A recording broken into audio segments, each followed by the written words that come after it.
మహిళల భద్రతపై ఏపీ శాసన మండలిలో వాడివేడి చర్చ జరిగింది. అధికార టీడీపీ మరియు ప్రతిపక్ష వైసీపీ ఎమ్మెల్సీల మధ్య మాటల తూటాలు పేలాయి. కూటమి ప్రభుత్వంలో మహిళలకు రక్షణ లేకుండా పోయిందని వైసీపీ ఎమ్మెల్సీలు విమర్శలు గుప్పించారు. కొత్త ప్రభుత్వం వచ్చాక మహిళలపై అత్యాచారాలు, దారుణాలు ఎక్కువైపోయాయని విరుచుకుపడ్డారు. దీనికి అదే స్థాయిలో కౌంటర్ ఇచ్చారు హోంమంత్రి అనిత.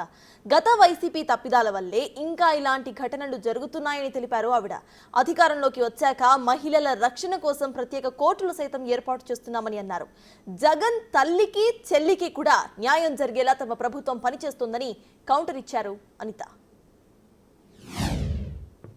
2019 నుంచి 24 వరకు సీఎం గారి ఇంటి దగ్గరలో గ్యాంగ్ రేప్ జరిగితే ఈ రోజు వరకు వెంకటరెడ్డి అనే వ్యక్తిని పట్టుకున్నారా?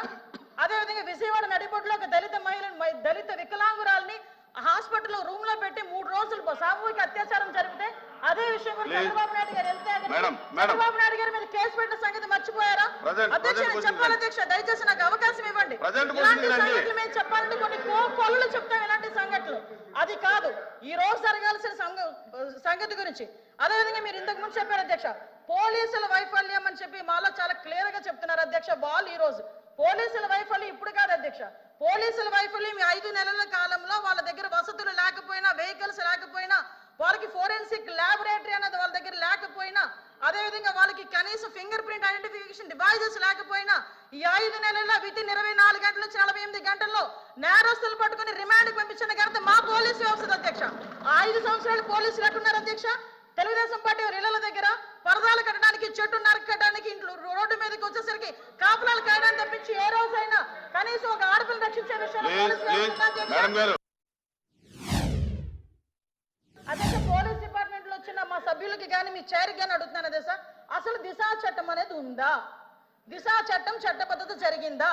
దిశా చట్టం చట్టబద్ధత లేకుండా దిశా పోలీస్ స్టేషన్ ఏర్పాటు చేసుకుని రాజమండ్రిలో దిశా పోలీస్ స్టేషన్ ఇదే సభ్యులందరూ కలిపి అప్పుడున్న మాజీ సీఎం గారు జగన్మోహన్ రెడ్డితో కలిపి రిబ్బన్ కట్ చేయించారు అధ్యక్ష. ఇక్కడ ఎంత దౌర్భాగ్యమైన పరిస్థితి అంటే అధ్యక్ష, అదే రోజు సాయంత్రం ఒక సామూహిక అత్యాచారం 3 రోజుల పాటు ఒక మైనర్ బాలికని, దళిత బాలికని అత్యాచారం చేసి అదే దిశ పోలీస్ స్టేషన్ ముందు వదిలేసి వెళ్ళారు అధ్యక్ష. పోలీసులకి ఛాలెంజ్ చేశాడు అధ్యక్ష ఒక రేపులు చేసే వ్యక్తి. ఆ రోజు ఏం జరిగింది అధ్యక్ష? కానీ తర్వాత దిశ చట్టం పక్కన పెట్టి దిశ యాప్ అని చెప్పి తీసుకొచ్చారు అధ్యక్ష. దిశ యాప్ అనేది ఇంతకు ముందు తెలుగుదేశం పార్టీ గవర్నమెంట్ లో 4th లైన్ అని చెప్పి ఒక యాప్ ఉండేది అధ్యక్ష. దాన్ని కన్వర్ట్ చేసి దిశ యాప్ అని పెట్టారు. నిజంగానే దిశ యాప్ ద్వారా నిజంగానే నేరాలు తగ్గించేసాము, లేకపోతే నేరాలకు సంబంధించి మేము చాలా మందిని పట్టేసుకున్నామంటే రికార్డ్స్ ఎందుకు నేరాలు పెరిగిపోయినాయని చెప్తుంది అధ్యక్ష. దిశ యాప్ కాదు అధ్యక్ష, ఈ రోజు దిశ పోలీస్ స్టేషన్ అన్నారు. ఆ రోజు మహిళా పోలీస్ స్టేషన్ బోర్డులు తీసి దిశ పోలీస్ స్టేషన్ అని పెట్టడం నిజం కాదా అధ్యక్ష? మీ సభ్యులు చెప్పాలి, పోలీస్ ఆఫీసర్ కదా ఆయన. ఆ రోజు దిశ మహిళా పోలీస్ స్టేషన్ బోర్డులు మార్చి దిశ పోలీస్ స్టేషన్ అని ఏర్పాటు చేసి ఈవెన్ నిర్భయ యాక్ట్ గురించి చెప్పారు. నేను అన్ని విషయాలు మాట్లాడడానికి సిద్ధపడి అక్కడికి వచ్చా. మహిళల విషయంలో ఇంక్లూడింగ్ జగన్మోహన్ రెడ్డి తల్లికి చెల్లికి అన్యాయం జరిగిన ఈ రోజు ఈ గవర్నమెంట్ మేము నుంచుంటామని చెప్పి మీ సభాముఖంగా మీ అందరికీ కూడా తెలియజేసుకుంటాం అధ్యక్ష. దాని మీద మేము స్టాండ్ అయ్యాం. వాళ్ళు చేసిన దానికి అధ్యక్ష నేను చెప్పిన దాంట్లో ఏ తప్పు ఉందని అందరు నుంచున్నారు చెప్పండి అధ్యక్ష.